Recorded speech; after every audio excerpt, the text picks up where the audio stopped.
Nari tegasna seuneu. Ari lapad anari teh eta teh badalus timalin jadi badal istimal. Minhu tina lapad uhdud.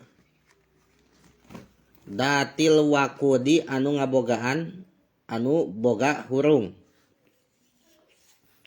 Ma tegasna perkara tu kodu anu dihurungkeun ieu nar bihi kalawan ma.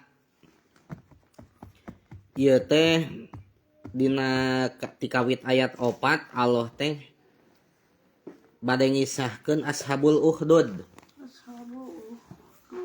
Ashabul uhdud teh artina teh penghuni parit atawa anu ngabogaan parit. Tah tegasna mah cek dina ayat 5 na anaridatil wakud anu ngagaduhan seuneu anu hurung. Jadi ashabul uhdud teh anu ngagaduhan parit bari ngagaduhan seuneu anu naon? Anu hurung. Terang parit. Naon? Persusukan gitu. Tah gitu. Parit teh adalah asyaku fil ard. Hartina anu beulah dina bumi. Jadi ngalegok gitu. Nya kos naon? Kos walungan ageung we parit teh.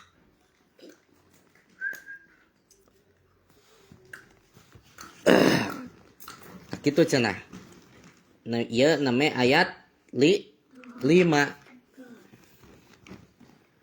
Tah parit teh mustamilun alan nar. Kan ashabul uhdud teh anu ngagaduhan paritnya. Tah paritna teh mustamilun cicing.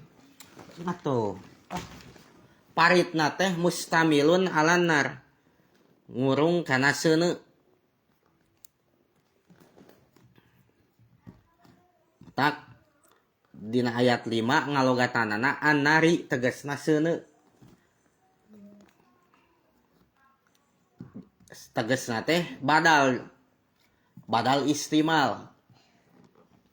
Maksudna di dieu teh parit teh ngurung kana naon? Kana seuneu anu hurung.